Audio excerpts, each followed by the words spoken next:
कर्ण कौन था? कर्ण था ना, कर्ण माता कुंती का बेटा था।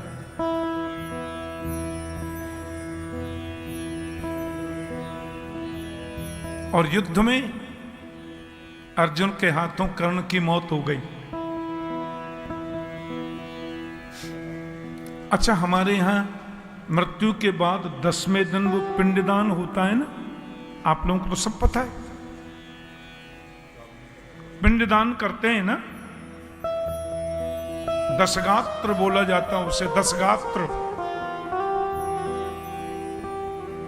तो युधिष्ठिर जी सबसे बड़े भाई हैं, सबके नाम से वो पिंडदान कर रहे हैं, क्यों कौरव भी उनके भाई थे। दुर्योधन के नाम से, दुशासन के नाम से, वो सब भी ताऊ के बेटे थे। जब सबके नाम का वो पिंडदान करने लगे तो माता कुंती खड़ी खड़ी रो रही थी। युधिष्ठिर ने कहा, क्यों रोती हो माता? कुंती मैया बोली, एक कर्ण के नाम से भी पिंडदान कर दे बेटा। युधिष्ठिर बोले, कर्ण के नाम से क्यों? कर्ण हमारी जाति का नहीं, बिरादरी का नहीं, गोत्र का नहीं, खानदान का नहीं, तो मेरे द्वारा किया गया पिंडदान कर्ण को लगेगा कैसे? हमारे गोत्र का तो वो है नहीं।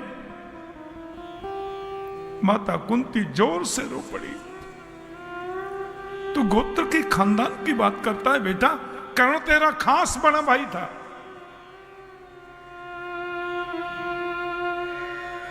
क्या बोल रही हैं आप? कर्ण हमारा भाई? बोलो, खास बड़ा भाई। मैया ने कहा, जब मैं छोटी थी राजा कुंती भोज ने मुझे गोद लिया था। मैं सूरसेन की बेटी हूं। कुंती भोज राजा उनके मित्र थे, उनके घर बेटी नहीं थी। मेरे पिताजी से बोले, ये बेटियां हमको दे दो। तो मेरा नाम था प्रथा। राजा कुंती भोज ने मुझे गोद लिया और मेरा नाम पड़ गया कुंती। मेरे पिता बहुत प्रेम करते मुझसे। मैं इकलौती बेटी थी उनकी। परिवार में कोई भी काम होता कुंती संभालेगी, कुंती देखेगी। बहुत बड़ा राजघराना। कभी कभी संत लोग चातुर्मास्य करने के लिए आते हैं, तो हमारे महल का जो बगीचा है उसमें मंदिर है। संत दुर्वासा जी आ गए और दुर्वासा ने कहा, चातुर्मास्य हमारा यहीं होगा। बरसात के दिनों में 4 महीना संत एक जगह भजन करते हैं। मेरे पिता ने कहा, बड़ी कृपा महाराज, आप हमारे बगीचे में मंदिर में विराजे, पूरी संत मंडली के संग रहें। बेटी कुंती, महाराज को सवेरे 4 बजे पानी चाहिए, हाँ, फूल चाहिए, तुलसी चाहिए, पंचामृत चाहिए अभिषेक के लिए, और जो जो चीज पूजा में आएंगी बेटी कुंती, ये तुमको देखना है। जी पिताजी। मैं सवेरे जल्दी नहा धो करके बाबा की पूजा के लिए फूल, तुलसी, पंचामृत है, सुंदर सुंदर वस्त्र, जो चाहिए मैं पहुंचा देती। दुर्वासा तो इतना मुझे स्नेह करने लगे। जब उनका 4 महीना पूरा हुआ व्रत का, बोले, बेटी अब हम कल जाएंगे, हमारा व्रत पूरा हो गया, चातुर्मास व्रत। क्या चाहिए बोल? मैंने कहा, बाबा आप जैसे संत आते रहें, हमारा घर पवित्र हो, क्या चाहिए? दुर्वासा जी इतने खुश हो गए, मुझसे कहा, बेटी हम तुम्हें एक मंत्र देते हैं, और इस मंत्र को पढ़कर तू जिस किसी देवता को बुलाएगी, एक पल में वो देवता तुम्हारे सामने आ जाएगा। क्योंकि देवता मंत्रों के अधीन होते हैं और मंत्र ब्राह्मण के अधीन होते हैं। दुर्वासा चले गए। अब मैं तो किशोर अवस्था थी मेरी। अपने महल के आंगन में मैं झूला पर बैठी थी और ऐसे देख रही थी। मैंने सूरज को देखा, पता नहीं क्या लड़कपन मेरे मन में आया। हमने कहा ज्यादा चमक रहा है क्या, मालूम नहीं मेरे को मंत्र आता है, अभी बुलाऊं क्या? तो मैंने मंत्र बोल दिया। 1 मिनट में सूर्य देवता मेरे सामने आ गए। जी आज्ञा। हमने कहा आप कौन? बोले हम सूर्य। आपने बुलाया ना अभी, मैं सूर्य देव। क्या चाहिए बोलिए। नहीं नहीं नहीं नहीं नहीं जाओ, कुछ नहीं चाहिए, हम तो ऐसे ही मंत्र बोल दिए, परीक्षा। बोले नहीं देवी, हम लोग देवता आते हैं तो कुछ दे करके तो जाते हैं, हमने कि हमें तो कुछ नहीं चाहिए। सूर्य नारायण बोले तुम्हारी गोद में मेरे जैसा परम सुंदर पुत्र तुम्हें प्राप्त होगा। अरे क्या बोल रहे हैं आप, मैं तो किशोरी हूं, कुमारी हूं। बोले तुम कुमारी ही रहोगी। उतनी देर में देखा तो मेरी गोद में बच्चा था,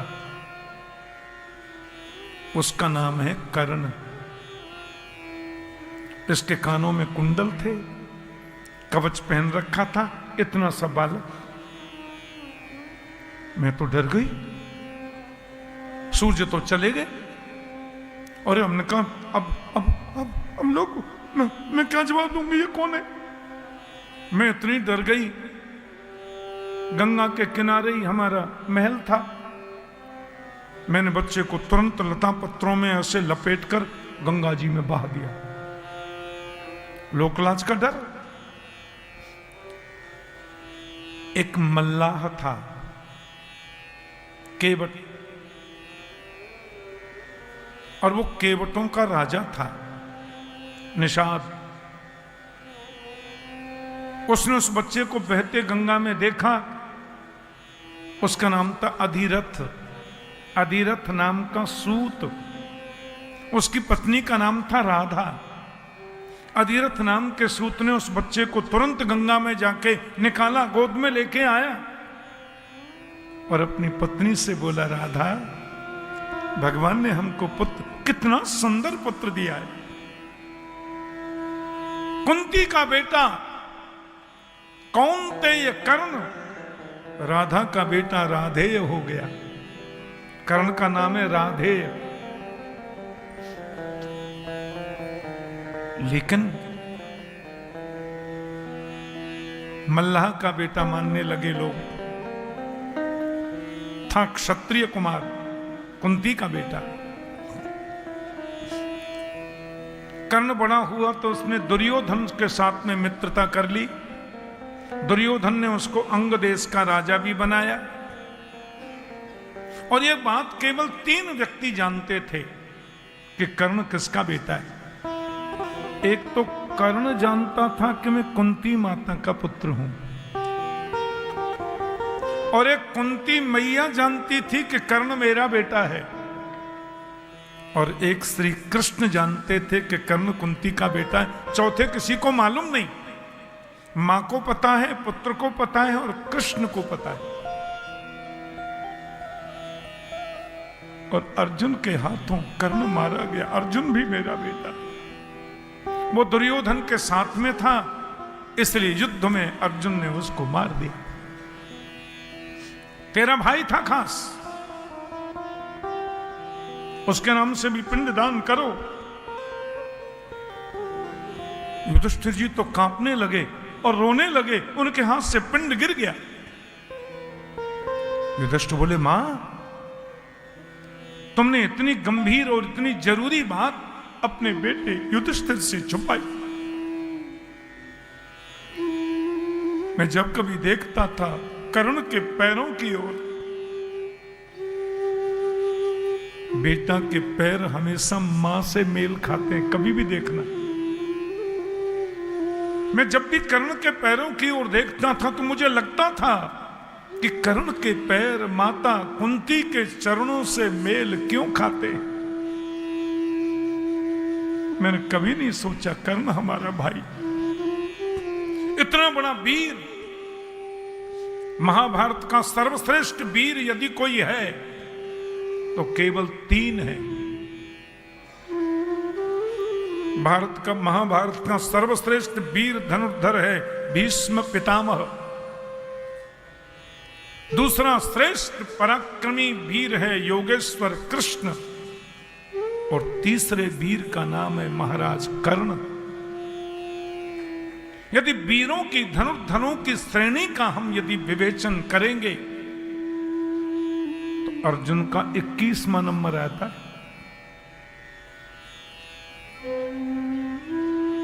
कर्ण का 3रा नंबर आता है। अर्जुन को तो हम सर्वश्रेष्ठ इसलिए मानते हैं कि अर्जुन जैसा आज्ञाकारी कोई नहीं है। कृष्ण के प्रति समर्पणात्मक दृष्टि जैसी अर्जुन की वैसी किसी की नहीं। इतने बड़े दानवीर, कर्ण बहुत दानवीर था, इतना दान करता था कर्ण कि मरते मरते अपने सोने के दांत को भी दान कर दिया ब्राह्मण को, मरते मरते। इतने बड़े दानवीर को तूने मरने दिया जरा से लोक लाज के डर से, तुमने ये बात हमसे छुपाई माता, मैं शाप देता हूं आज के बाद कोई भी माता, कोई भी स्त्री अपने हृदय में किसी बात को बहुत दिनों तक छुपा कर नहीं रख पाएगी। और ये सद्गुण तो सब में होते हैं। माता जी चाहे डीएम हो, चाहे सीएम हो, चाहे पीएम हो, ये सद्गुण तो सब में मिलेगा। हृदय की कोमलता और बहुत समय तक बात को छुपा के नहीं रखती। शुक्राचार्य कहते हैं माताओं से किसी बात को छुपाना हो